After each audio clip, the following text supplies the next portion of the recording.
What's going on, guys? This is Hassan from the Spiritual Walks. I hope everyone is doing amazing. In today's video, I wanted to talk about morality. How do we derive what is right from wrong? For many of us, it's quite a grey area. We are born within a particular overarching system, the government, the law, religion, our schooling systems, whatever it may be. We look up to a particular overarching system that we receive a particular influence from, and we then take this influence, we take these, let's say, rules, we create them as belief systems. These systems stay intact within our perception and they filter the way we see reality. And so for this reason, we can very quickly say that taking part in a particular action like stealing or hurting someone else is wrong, and being compassionate and loving is right. Now, I have to admit that the over-reliance of particular belief systems that we have picked up over time is somewhat limited. And I discovered this by observing my own conditioning. And I realized that there is a constant battle between one belief system and the other. There are so many different contradictions because in this ever-changing dynamic of nature, it is very difficult to adhere to one perspective. Things change, things mold, things transform, things evolve. The way we feel today is going to be completely different to how we feel tomorrow. This very limitation also brings about an opportunity for exploitation. So if I know that a particular thing is wrong, if I know that stealing is wrong, and that wronghood is based on my conditioning, it's the religion or the law that tells me that it's wrong to steal. But different circumstances will portray different opposing belief systems. So for an example, if I am going through a financial struggle, I may then convince myself with a different belief system that I've been developing over some time that will then overpower the fact that I believe that stealing is wrong, to then engage in the activity of thieving or stealing. We can very easily convince ourselves to change what is right and wrong.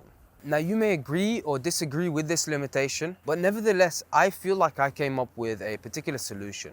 And that is to do with what remains when we leave or put everything aside. By putting aside every external influence that we have had, by putting ourselves in a position as though we were just born. If we put that aside, what is it that remains? What really remains is just perception.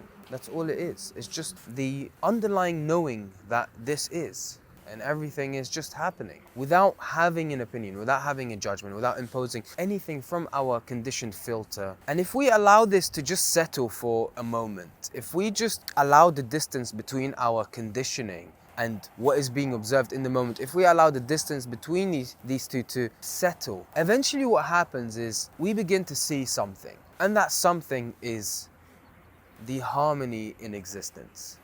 We begin to see all around us that there is a particular harmony. And the reason why we can't see this harmony, why we can't see this perfectly flowing stream of nature and existence, is because we allow our influence, our ideas, our thoughts, our characteristics, our conditioning, our rules, our whatever it may be that we've accumulated over time, we allow these things to influence our perspective. It's very much like placing an obstacle in the middle of a flowing stream. The stream won't flow harmoniously. And so when we witness this natural harmony without the influence of what has been accumulated, the concept of right or wrong is lifted. Instead, we choose to act and take action based on this harmony.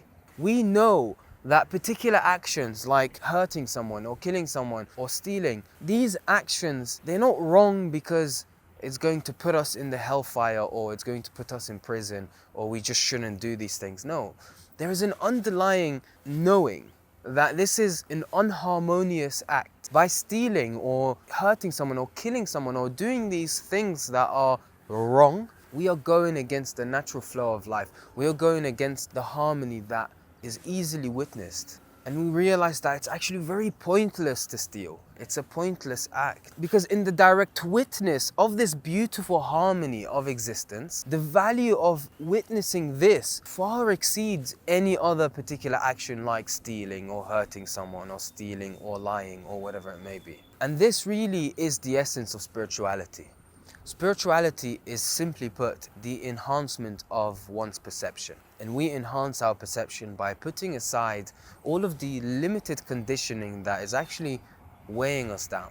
Now, if this video has made you think or self-reflect to some extent, then I deem myself as successful. I feel like I've carried out the purpose of this video, because that's all it is about. Imagine every single human being today just takes a minute to reflect, to just sit back and look at life, just observe, without the external influence, without the urge to have to constantly do something to fill the void that we have within us. Imagine, right? Would you reckon the world would be a better place? And aside from that, I really hope that you find this video useful. If you do, don't hesitate to share it with your friends, family, or whoever may hold a similar perspective. Let's get more people to self-reflect and look at life. See you next week.